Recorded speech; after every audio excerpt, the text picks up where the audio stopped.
Mixed by DJ Shri Sharda Video. Mobile number 9939459917. श्वेते श्वेते कोमल फुलावा, श्वेते श्वेते कोमल फुलावा, श्वेते बदन सरियाए माई, तब काहे श्वेते हंस के, तब काहे श्वेते हंस के, करिलु सवरियाए माई, तब काहे श्वेते हंस के, करिलु सवरियाए माई, तब काहे श्वेते हंस के। श्वेते श्वेते कोमल फुलावा, श्वेते श्वेते कोमल फुलावा, श्वेते बदन सरियाए माई, तब काहे श्वेते हंस के, तब काहे श्वेते हंस के, करेलु सवरियाए माई, तब काहे श्वेते हंस के, करेलु सवरियाए माई, तब काहे श्वेते हंस के।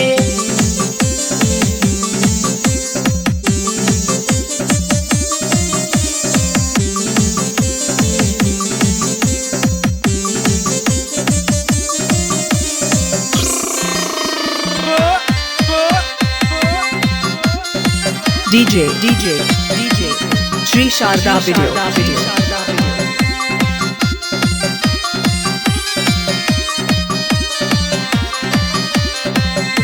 ऋषिया देवा तो बिछुलस तोहरो चरनामा, लोक पर लोक चर्चा होला हो गगनामा। Shri Sharda Video.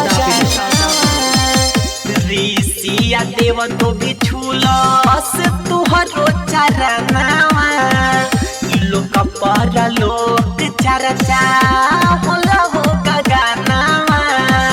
भावे ना गुलाब अड़हुल, भावे ना गुलाब अड़हुल, नाही फूल के सरियाए माई, तब काहे श्वेते हंस के, तब काहे श्वेते हंस के, करेलु सवरियाए माई, तब काहे श्वेते हंस के, करेलु सवरियाए माई।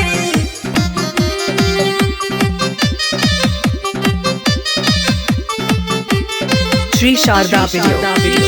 हो चालू दीवाना माई, सुन के भजन हो, बीना बजावेलु माई, होय के मगन हो, होय Shri Sharda Video.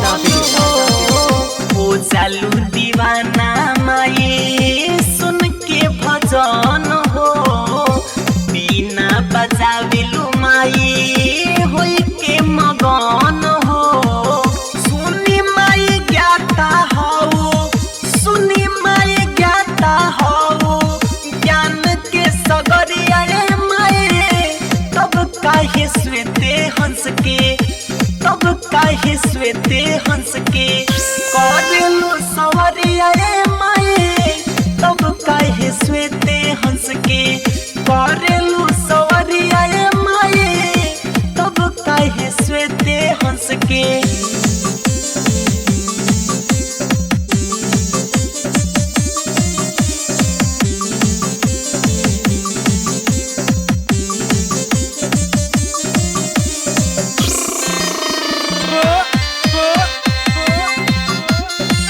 Mixed by DJ Shri Sharda Video.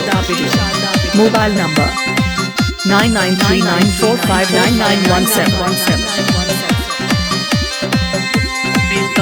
Purana माई तो हसे उजागर, बाकल भी अइले शरण, बुद्धि भइल सागर, बुद्धि भइल सागर।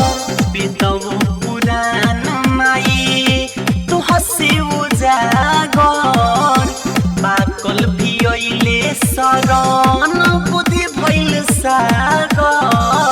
फेरी द नजरिया संजित, फेरी द नजरिया माई, निरंजन उपरियाए माई, तब काहे श्वेते हंस के, तब काहे श्वेते हंस के, करेलु सवरियाए माई, काहे श्वेते हंस के करेलू सवरिया रे माए तब काहे श्वेते हंस के श्वेते श्वेते कोमल फुलवा श्वेते श्वेते कोमल फुलवा श्वेते बदन सरिया रे माए तब काहे श्वेते हंस के तब काहे श्वेते हंस के करेलू सवरिया रे माए तब काहे श्वेते हंस के करेलू सवरिया रे माए तब काहे श्वेते हंस के करेलू